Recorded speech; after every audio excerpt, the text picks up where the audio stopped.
When the universe first emerged from chaos, mankind had not yet been created, and the firmament and all the territories beneath it were inhabited by gods or giants who had sprung forth from the body of Pangu.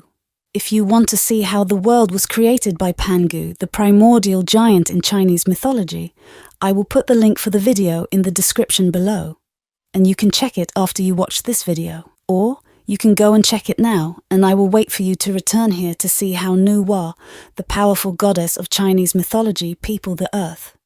And now let's see how Nu-Wa peopled the earth, and keeping in mind China's population, she did a great job.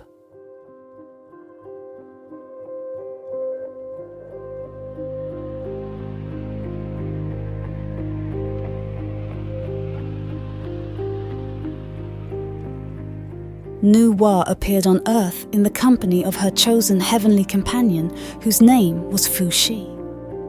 Together, these deities set out to bring an even greater sense of order to the world.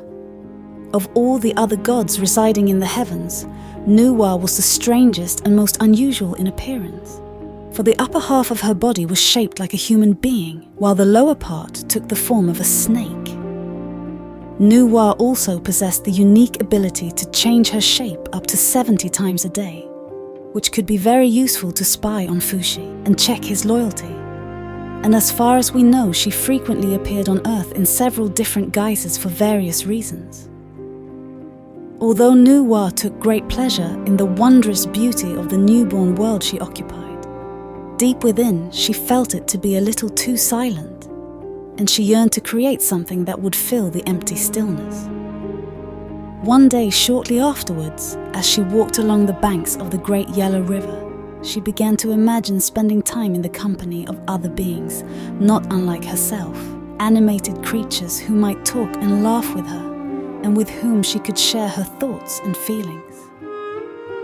Sitting herself down on the earth, she allowed her fingers to explore its sandy texture, and without quite realizing it, began to mold the surrounding clay into tiny figures.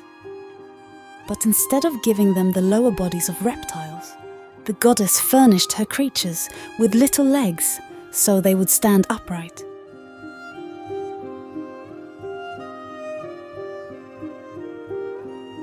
Now, before we move on, if you like the video, give it a thumbs up and consider subscribing to the channel for more mythology and folklore videos.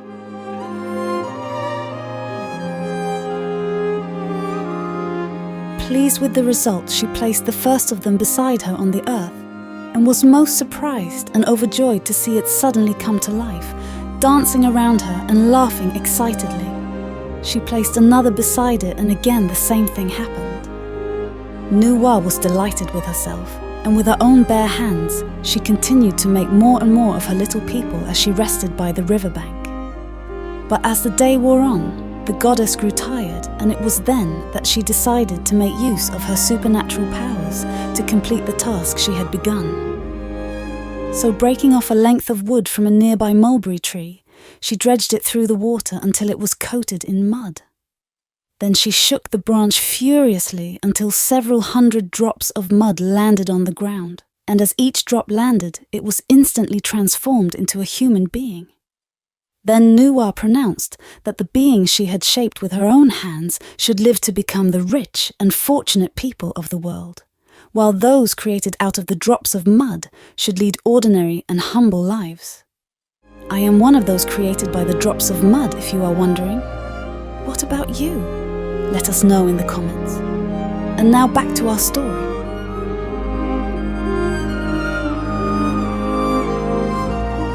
When Nu-Wa realized that her little creatures should themselves be masters of their own survival, she separated them into sons and daughters and declared that they should marry and multiply until the whole wide world had become their home and they were free once and for all from the threat of extinction.